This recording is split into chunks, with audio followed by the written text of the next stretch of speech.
Pour clore ce voyage en Scandinavie, nous avons souhaité nous rendre à Roskilde, capitale du royaume du Xe au XVe siècle.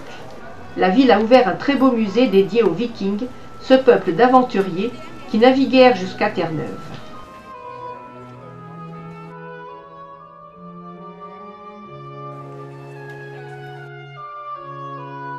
La cité s'enorgueillit aussi d'une immense cathédrale en briques rouges, inscrite à l'UNESCO.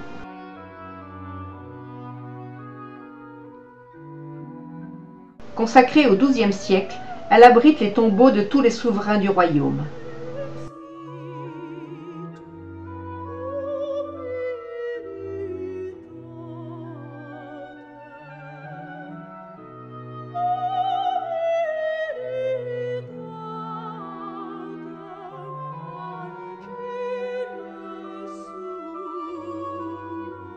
Dans le chœur, des stalles de 1420 et un beau retable anversois de 1580, derrière lequel se cache le gisant en marbre blanc et gris de Margaret Ier, unificatrice de la Scandinavie.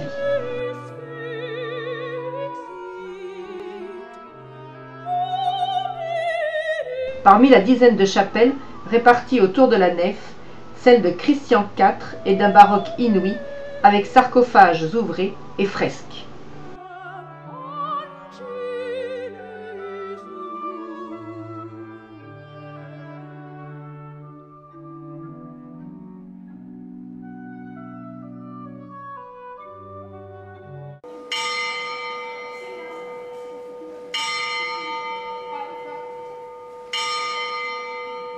Sur l'île Musée, l'étalon des mers est une réplique de l'un des 5 bateaux découverts dans le fjord de Roskilde en 1962.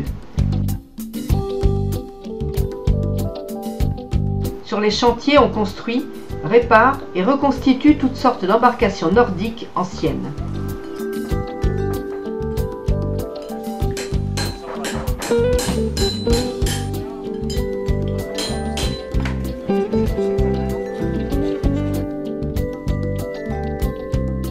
Les 5 bateaux sabordés et coulés dans le fjord pour empêcher une invasion étrangère datent de la fin du XIe siècle.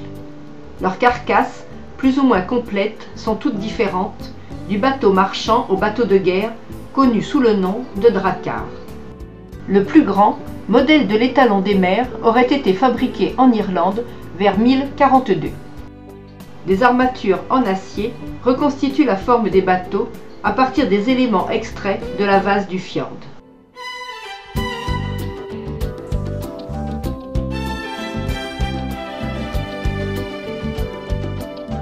C'est au milieu d'un champ du village de Gamel-Lège que nous mettons symboliquement un terme à notre voyage, au milieu de ce qui fut l'un des plus grands cimetières vikings du Xe siècle.